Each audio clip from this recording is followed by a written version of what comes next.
WHAS 11 Good Morning Kentuckiana starts now with weather first.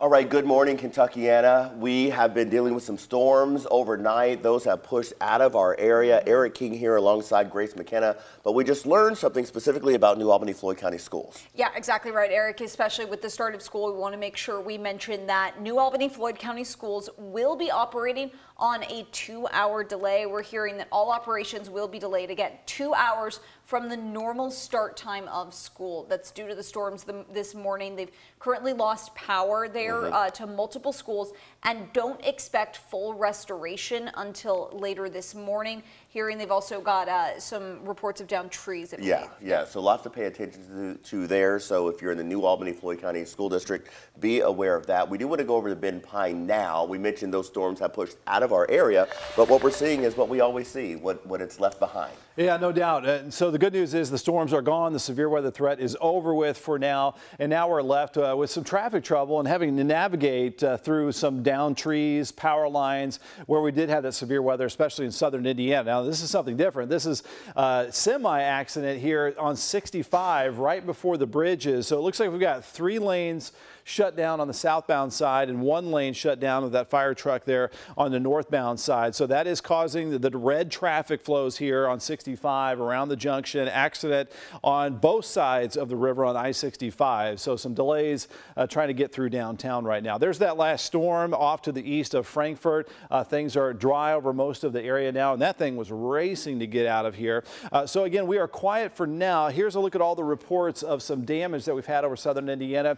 There may end up being a couple of tornado touchdowns, especially in Orange and Du Bois County, where we had some reports of not only some tree damage, but also some damage to some roofs of some apartments and some homes. And when we get that information, we'll give it to you. It looks like the National Weather Service will be doing those storm surveys today because of that. We still have a front that's going to move through today that could still spark some additional showers and thunderstorms. Here's our break that we get through mid-morning, late morning, early afternoon. A couple downpours start to pop up. Looks like the severe weather threat today will stay off to our east where the air is more unstable, but still we might get a shower or thunderstorm during the afternoon here with temperatures topping out in the low to mid 80s, but the severe weather threat for us for the rest of today very, very low. Right now upper 60s to around 70 degrees in our forecast here, clearing out for the morning, 70s as we head out the door, and then around 80 at lunchtime with maybe an isolated shower and a couple storms possible later on this afternoon, the high of 84 degrees. Now tomorrow's going to be really pleasant, lower humidity, some sunshine, but this weather pattern is still pretty unsettled. I'll show you some more storm chances heading our way later this week coming up. All right, Ben, thank you so much. We want to go ahead and take a look at power outages. A lot of folks are impacted this morning. According to LG&E, more than 4,800 homes are without power. In Jefferson County, that's about 2,900 homes without electricity. And in Oldham County, about 1,800 homes in the dark. Heading over across the river to Indiana to look at the power outages from Duke Energy. Thousands of those right now, mostly in New Albany, Sellersburg, and Scottsburg. We know, of course, we did just hear from New Albany, Floyd County schools about that 2-hour delay. So watching that very carefully. Summer storms can be unpredictable. Make sure you download the WHAS 11 app so you can have the latest weather updates at your fingertips. Sign up for alerts. You're going to get those straight to your phone whenever severe weather hits our area. A bit of good news for a lot of you and a sigh of relief for drivers that use the Sherman-Mitten Bridge. Several lanes of the Sherman-Mitten Bridge's lower deck are now back open. And that's good news because the early opening of that bridge is some welcome news, especially since the renewal team announced it would not make its deadline of this morning. The bridge has been closed off to traffic since the morning of July 27th when road crews found a problem with a bearing that supports the upper deck of the Kentucky Approach Bridge. A 22-year-old man is set to appear in court for murder charged in the death of a woman in Clifton Heights. Police say it happened just after 9 Sunday morning at an apartment complex on Billiana Drive that's near Brownsboro Road. Officers say neighbors tell them they heard a loud fight coming from the woman's apartment.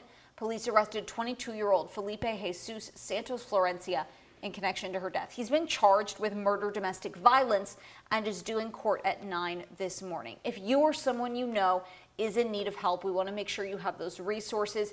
You can reach the domestic violence hotline at the number on your screen, 844-237-2331. Also, Metro United Way, you could reach them at 211. We've got more resources for you on our website. A man died in a car crash on the Gene Snyder yesterday, and this morning, police are trying to figure out exactly what happened. This happened around noon, just before the New Cut Road exit. Police believe the man drove his sedan off the road and into a tree. That crash did shut down the southbound lanes of the Snyder for several hours. All lanes are back open now. So we know that crime is a citywide concern in and around Metro Louisville. People in one busy area of the Highlands say they've seen an uptick in crime fueled by alcohol and late night entertainment. Yeah, and some of those who are really frustrated are identifying one particular venue as a problem, and that's leading to concerns of a bigger issue. WHAS11's Alexis Jones and Elijah McKenzie explain. It's an epidemic destroying neighborhoods across our city. Knock off the gun violence. We're done with it. Along with violent crime, people living in District 8 say they're seeing a rise in disorderly conduct. Sunday, nearly 300 residents took their concerns to law enforcement and city officials. Can you? Okay, great.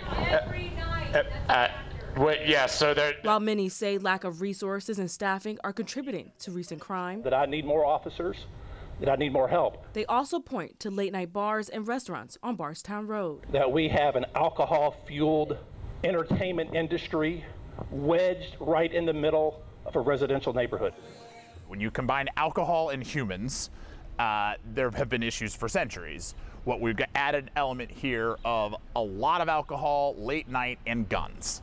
So that is making things more acute. One business on top of mind, Afrikaanse Lounge, where 31-year-old Ricky Kemp was shot and killed last Monday, just a few doors down. Kemp's loved ones were at the meeting. His brother Jerry says he doesn't understand why the lounge is at the center of conversation. I was the DJ, which is his brother, that night, and we closed down at 2.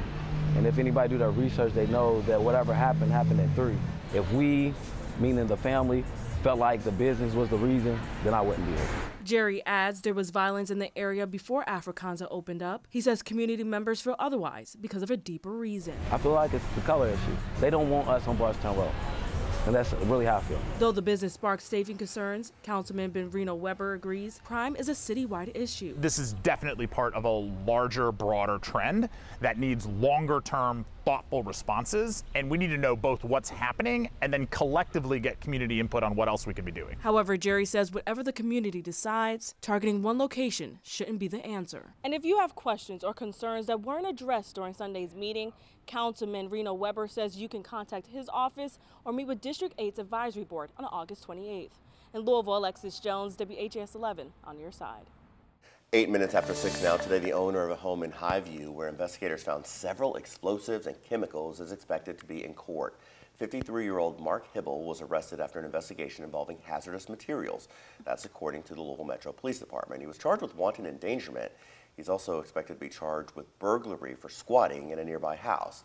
Hibble will face all of those charges in court this morning at 9 a.m. And today, Mayor Craig Greenberg plans to update people living in that area on exactly what's being done.